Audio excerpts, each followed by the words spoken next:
Morning, everyone. Welcome to Coffee with the Pastor. I'm Pastor John Woodin, and this week we're going to be talking about hearing God's voice. I think it's very important in this year, and in fact, the prophetic word given to our church for the year is to really hone in on God's voice. In fact, he really mentioned it several times, my voice, and I think it's critical in these end days that we listen to the voice of the Lord. John 10 says this, "My sheep hear my voice, and I know them, and they follow me, and I give them eternal life, and they shall never perish. Neither shall anyone snatch them out of my hand. My Father who has given them to me is greater than all, and no one is able to snatch them out of my Father's hand. I and my Father are one."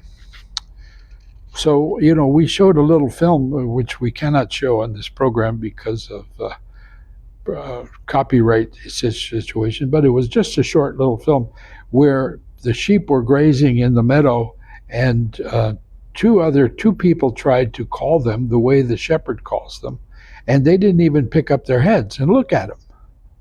But when the shepherd stepped to the fence and started calling them, little heads go up all over the sheep field, and then they start to come running towards him because they know the voice of the shepherd.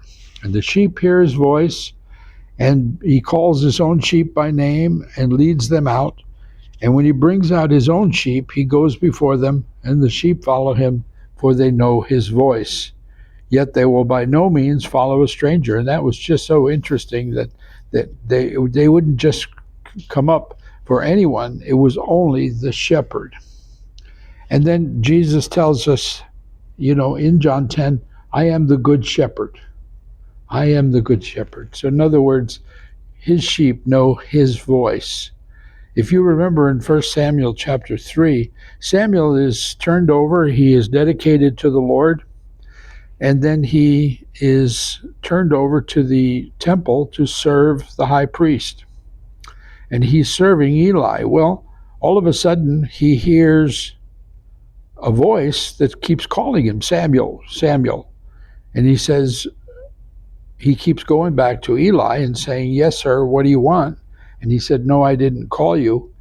And then Eli knows that it's the voice of the Lord. And he said, "Just tell him when he calls you, speak, for your servant hears." And what's great is that the Bible tells us that there was very little voice of the Lord in those days. And it says, and the word of the Lord was rare in those days, and there was no widespread revelation. Wow, you could say that about today. So I'm going to encourage you. We're going to keep talking about hearing God's voice, and then it's going to be an essential run this week to learn how to hear from God. God bless you, and we'll see you again next time.